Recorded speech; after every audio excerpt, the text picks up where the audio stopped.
Sir, ஒவ்வொரு நாளும் இந்த சைபர் கிரைம் அப்படிங்கிறது புதுசா தினசா ஏதாவது ஒன்று வந்துகிட்டே இருக்கு. ஒரு நாள் பார்த்தா ஒரு சாதாரண ஒரு ஆப்னு நம்ம கேட்குறோம், பார்த்தோம்னா ஸ்மார்ட் ஃபோன் வந்ததுக்கப்புறம் அதுலேருந்து நிறைய விஷயங்களை வந்து சைபர் குற்றவாளிகள் கையில் எடுத்து பண்ணிட்டு இருக்காங்க. ஸோ இன்னைக்கு ட்ரெண்டில் லேட்டஸ்ட்டாக நடைபெறக்கூடிய சைபர் குற்றங்கள் அது என்ன சார்? லேட்டஸ்ட்டாக பார்த்தீங்க அப்படின்னா ஃபினான்ஷியல் ஸ்கேம்ஸ் தான் ரொம்ப ஜாஸ்தியாக இருக்குது. குறிப்பாக சவுத் இந்தியாவில் ஃபினான்ஷியல் ஸ்கேம்ஸ் ஏன் அப்படின்னா மக்களுக்கு இருக்க அதிகபட்சமான ஒரு ஆசை, ஒரே நைட்டில் ஓவர் நைட்டில் நம்ம பணம் சம்பாரிச்சிடணும், முதலீடு பண்ணோம் அப்படின்னா நமக்கு வந்து பல மடங்கு ரிட்டர்ன்ஸ் வர மாதிரி ஏதாவது ஒன்று பண்ணணும் அப்படின்றத அந்த ஹேக்கர்ஸ் யூஸ் பண்ணிட்டு என்ன பண்ணுறாங்க அப்படின்னா இன்வெஸ்ட்மெண்ட் ஸ்கேம்ஸ் ரொம்ப ஜாஸ்தியாக பண்ணுறாங்க. இன்வெஸ்ட்மெண்ட் ஸ்கேம்ஸ் இப்போ முன்னாடியெல்லாம் நம்ம வந்து ஓகே 1000 ரூபா போடுங்க 3000 ரூபா வரும் அப்படின்ற மாதிரி இருந்துச்சு. இப்போ அப்படிலாம் இல்லை. நீங்கள் வந்து பார்ட் பை பார்ட்டாக நீங்கள் அமௌண்ட் போட்டுகிட்டே வாங்க, இது ஒரு கம்பெனி, நாங்கள் வந்து இன்வெஸ்ட் பண்ணுறோம், இதில் ட்ரேடிங் பண்ணுறோம், உங்களுக்கு லீகலாக இருக்குது, எங்கள் கம்பெனி இவ்வளோ வருஷமாக இருக்குது அப்படின்ற மாதிரிலாம் ஒரு ப்ராப்பரான ஹிஸ்ட்ரி வச்சுருக்காங்க. இப்போ நீங்கள் ஃபினான்ஷியல் டொமைனில் இருந்து நீங்கள் அந்த கம்பெனியை எடுத்து பார்த்தீங்க அப்படின்னாலே ஆமாம்ல இதெல்லாம் கரெக்டாக இருக்குல்ல அப்படின்ற மாதிரி இருக்கும். இது என்ன பிரச்சனை அப்படின்னா அந்த கம்பெனிக்கும் உங்கள்கிட்ட பேசினவங்களுக்கு சம்மந்தமே இருக்காது. அந்த மாதிரி ஒரு கம்பெனி இருந்திருக்கும், அந்த மாதிரி ஒரு கம்பெனி வந்து இன்வெஸ்ட்மெண்ட் ரிலேட்டடாக ப்ராப்பராக பண்ணிட்டு இருக்க மாதிரி ஒரு கம்பெனி இருந்திருக்கும். பட் உங்கள்கிட்ட பேசுகிறாங்க பார்த்தீங்களா, இது என்னோட சார்ந்த கம்பெனி தான். இப்போ நிறைய பேர் வெப்சைட் போய் பார்த்தீங்க அப்படின்னாலே நிறைய நியூஸ்லாம் எடுத்து போட்டிருப்பாங்க. மக்கள் அதை பார்த்து என்ன நினைச்சுப்பாங்க அப்படின்னா, ஓ இதெல்லாம் இந்த கம்பெனி பண்ணதுன்னு நினைச்சுப்பாங்க. ஸோ அந்த மாதிரியான ஸ்கேம்ஸ் ரொம்ப ஜாஸ்தியாகிட்டு இருக்கு. அதான் நீங்கள் இப்போ தமிழ்நாட்டிலே பார்த்தீங்க அப்படின்னா 2024 மொத்தம் 1,20,000 மேலே கம்ப்ளைண்ட்ஸ் வந்து நேஷனல் சைபர் கிரைம் ரிப்போர்ட்டிங் போர்ட்டலில் ரிப்போர்ட் ஆயிருக்கு. இதில் எஃப்ஐஆர் ஃபைல் செய்யப்பட்டது 4000+. சிஎஸ்ஆர் பார்த்தீங்க அப்படின்னா 61,000+ வந்து நமக்கு வந்து சிஎஸ்ஆர் கொடுத்துருக்காங்க. இந்த ரிப்போர்ட் ஆனதில் மட்டும் 1,60,1,600 crores+ அமௌண்ட் வந்து லாஸ் ஆயிருக்கு. இது வந்து ரிப்போர்ட் ஆனது மட்டும். இது வந்து நீங்க ரிப்போர்ட் ஆகாம எவ்வளவு கம்ப்ளைண்ட்ஸ் இருக்கும். ஆமா, ஏன்னா ஒரு 2000 3000 போய் கம்ப்ளைண்ட் கொடுக்க மாட்டாங்க, நிறைய பேர் மாட்டாங்க, விட்டுருவாங்க. இன்னொன்னு இப்ப நீங்க 2000 3000 சொல்றீங்க, 1 லட்சம் இல்ல 2 லட்சம் வந்தாலே இப்ப யாரும் போதில்லை. இப்போ 1 lakh 2 lakh போனாலே யாரும் அதை கன்சிடர் ஹோப் விட்டுருவாங்க, கிடைக்காதுப்பா அப்படின்ற மாதிரி விட்டுறாங்க. பட் அவங்க அந்த மாதிரி பண்ணக்கூடாது. ஏன்னா எவ்வளவு நம்பர் ஆஃப் கம்ப்ளைண்ட்ஸ் இன்க்ரீஸ் ஆவதான் இதுக்கான தேவை ஜாஸ்தியா இருக்கு அப்படின்றது தெரியும். என்னென்ன சைபர் கிரைம் என்னென்ன விதமா நடக்குது அப்படின்றது தெரியும். கவர்மெண்ட் அப்பதான் வந்து அதுக்கான தகுந்த ஆக்ஷன்ஸ் எடுக்க முடியும். இது இல்ல கம்ப்ளைண்ட் பண்ணாம விட்டுட்டாங்க அப்படின்னா ஓகே இதோட எண்ணிக்கை குறைஞ்சிக்கிட்டே வருது, ஓகே சைபர் கிரைம் கண்ட்ரோல்ல இருக்கு அப்படின்ற ஒரு தவறான வந்து பிம்பம் வந்து நமக்கு தெரிய ஆரம்பிச்சிடும். So we have to complaint, அதை கம்ப்ளைண்ட் பண்ணியே ஆகணும் நம்ம ஃபர்ஸ்ட். ஸோ இப்போ இருக்க இந்த சைபர் கிரைம் குற்றவாளிகள் என்ன மாதிரியான லேட்டஸ்ட் டெக்னாலஜி யூஸ் பண்றாங்க? ஏன்னா ஆப்ஸ் பார்த்தீங்கன்னா நிறைய வந்துகிட்டே இருக்கு, ஒன்று. அப்போ வாட்ஸ்அப்பில் கூட நிறைய பேர் ஸ்கேம் பண்ணுறதா சொல்றாங்க. பட் முன்னாடி லிங்க் அனுப்புவாங்க, ஆனால் இப்போல்லாம் வந்து அதையும் அப்டேட் பண்ணி ஃபோட்டோலாம் அனுப்பதா சொல்றாங்க. ஃபோட்டோ அனுப்புறாங்க, இப்போ ஸ்மைலி அனுப்ப ஆரம்பிச்சிட்டாங்க.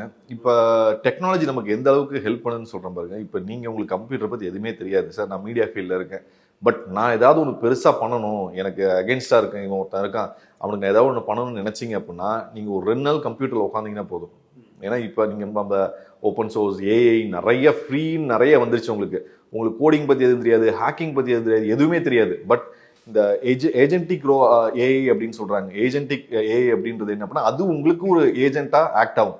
இப்போ நீங்க என்னை வந்து 1 லட்சம் கொடுத்து ஹையர் பண்ணி ஒரு வேலையை பண்ணுன்னு சொல்றீங்களா, அதை என்னைய மாதிரியே இருக்க ஒரு சாஃப்ட்வேரை நீங்க வந்து ஃப்ரீயா எடுத்து சில விஷயங்களை பண்ணுன்னு சொன்னீங்க அப்படின்னா அது பண்ணும். ஸோ அது இப்போ நிறைய பேர் அதை யூஸ் பண்ண ஆரம்பிச்சதால டெக்னாலஜி வைஸ் யார் எதை பண்றாங்கன்னே தெரியல. முன்னெல்லாம் அவங்க ஸ்கிரிப்ட் கிடிஸ் அப்படிம்பாங்க, என்னன்னா உண்மையே தெரியாது, ஆனா அந்த வயசுல ஏதோ ஒன்று பண்ணணும் அப்படின்ற மாதிரி பண்ணிட்டு இருப்பாங்க. இப்போ அந்த ஸ்கிரிப்ட் கிடிஸ் எல்லாம் தாண்டி ஏஐ வந்து ஓவர்டேக் பண்ணி it is doing lot of things. So அதில் ஆப்ஸ் அப்படின்றது நீங்கள் சொன்ன மாதிரி இந்த லிங்க் அனுப்புறதெல்லாம் வந்து ஆதி காலத்து ஒரு டெக்னிக் ஆயிடுச்சு. ஏன்னா இப்போ யாரும் லிங்க் அனுப்பிச்சு யாராவது ஹேக் பண்ணுறாங்களான்னு கேட்டிங்க அப்படின்னா இன்னமும் லிங்க் அனுப்பிச்சு ஏமாறுறவங்க இருக்காங்க, இன்னமும் கால் பண்ணி கஸ்டமர் கேர்லேருந்து ஓடிபி சொல்லுங்கன்னா சொல்லிட்டு தான் இருக்காங்க.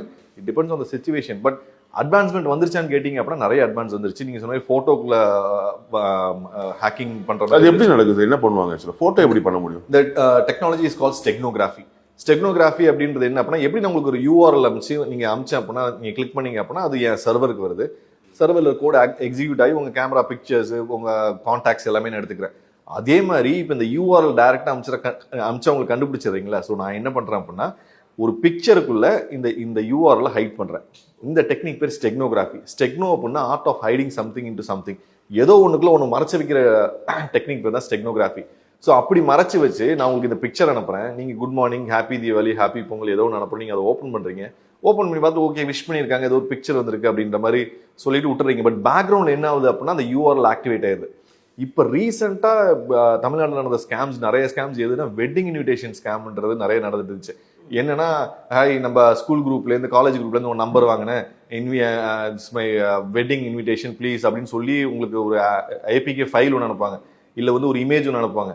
நீங்க நம்ம நார்மலா நம்ம என்ன நினைப்போம் அப்படின்னா, ஓகே பழைய ஃப்ரெண்டு போல ஏதோ நெட்வொர்க் எங்கேயோ பிடிச்சி நமக்கு வந்து they have sent something open கண்டிப்பா பண்ணுவீங்க.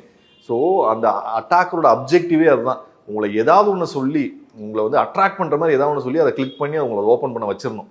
ஸோ இந்த மாதிரியான ஸ்கேம்ஸ் வந்து நிறைய வந்து ஸ்மைலிஸ் யூஸ் பண்ணி இப்போ வர்றதும் நிறைய வந்துருச்சு. ஸ்மைலிஸை நீங்கள் ஓப்பன் பண்ணீங்க அப்படின்னாலே பின்னாடி ஆக்டிவேட் ஆகிற மாதிரி. ஸோ யூஸ்வலாக நம்ம சொல்கிறது என்ன அப்படின்னா, அன்னோன் காண்டாக்ட்லேருந்து ஏதாவது ஒரு மெசேஜ் இல்லை ஏதாவது ஒரு கால் எது வந்தாலுமே please don't big that call, don't open the message, don't respond அப்படின்னு. சார் அப்படியும் இருக்க முடியல சார். இப்போ என்னோட நம்பர் உங்கள்கிட்ட இருக்காது, சேவ் பண்ண முடியாது. ஆனால் நான் உங்களை ரீச் பண்ணோம் அப்படின்னும் போது நம்ம காண்டாக்ட்ல வந்து ஒரு வாட்ஸ்அப்ல ஹாய் சார் சொல்லி போட்டு நம்ம வந்து ஹாய் சார் ஓகே, ஹாய் சார்ன்ற message okay, but hi sir அனுப்பிச்சுனா ஒரு 4 இமேஜ் அனுப்பிச்சேன் அப்படின்னா don't open that. Oh okay, அது அந்த பிடிஎஃப் டாக்குமெண்ட். ஏன்னா இப்போ பிசினஸ்ல இருக்கவங்க அதெல்லாம் தடுக்க முடியாது. சார் இன்வாய்ஸ் அப்படின்னு சொல்லி அனுப்புவாங்க, என்ன இன்வாய்ஸ் அனுப்பிச்சிருக்காங்க ஓப்பன் பண்ண ட்ரை பண்ணுவாங்க, இல்ல வந்து எக்ஸல் ஷீட் ஏதாவது அனுப்புவாங்க. அந்த மாதிரி அன்னோன் காண்டாக்ட்ல இருந்து அட்டாச்மெண்ட்ஸ் வந்துச்சு அப்படின்னா கொஞ்சம் கேர்ஃபுல்லா இருக்கணும் நம்ம.